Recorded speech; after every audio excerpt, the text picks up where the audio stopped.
एक ही भाषा, एक ही संस्कृति, एक ही इतिहास। फिर ऐसा क्या हुआ कि एक ही देश के दो टुकड़े हो गए। एक तरफ तानाशाही का कड़ा शिकंजा, दूसरी तरफ लोकतंत्र की खुली हवा। कोरिया, जिसे पहले एक माना जाता था, जो पहले एक देश था, आज उत्तर कोरिया और दक्षिण कोरिया में बटा है।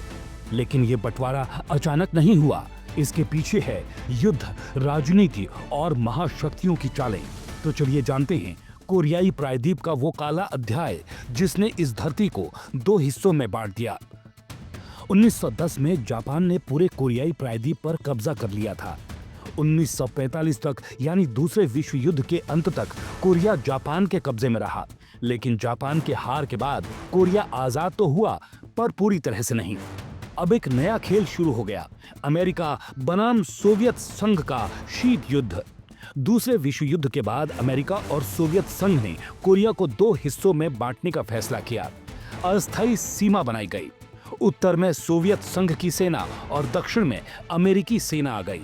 मकसद था कुछ समय बाद देश को फिर से एक करना। लेकिन ये अस्थायी बंटवारा स्थायी बन गया। 1948 तक दोनों हिस्सों ने अलग अलग सरकारें बना ली। उत्तर कोरिया में सोवियत समर्थित किम इल सुंग की कम्युनिस्ट सरकार बनी। दक्षिण कोरिया में अमेरिका समर्थित ली सिंग मैन की लोकतांत्रिक सरकार बनी। दोनों सरकारों ने खुद को असली कोरिया घोषित कर दिया। तनाव बढ़ा और फिर 1950 में फूट का एक भयानक युद्ध हुआ। 25 जून 1950 को उत्तर कोरिया ने दक्षिण कोरिया पर हमला कर दिया। 3 साल तक ये भीषण युद्ध चला। लाखों लोग मारे गए। अमेरिका और संयुक्त राष्ट्र दक्षिण कोरिया की तरफ से लड़े, तो चीन ने उत्तर कोरिया का साथ दिया। 1953 में युद्ध खत्म हुआ, लेकिन शांति संधि आज तक नहीं हुई। बस एक आर्मिस्टिस एग्रीमेंट हुआ, युद्ध विराम हुआ, जिसके बाद DMZ बनाई गई, एक ऐसी सीमा जो अब दुनिया की सबसे कटी और कड़ी सीमाओं में एक है। आज उत्तर कोरिया एक तानाशाह, बंद और परमाणु हथियारों से लैस देश है।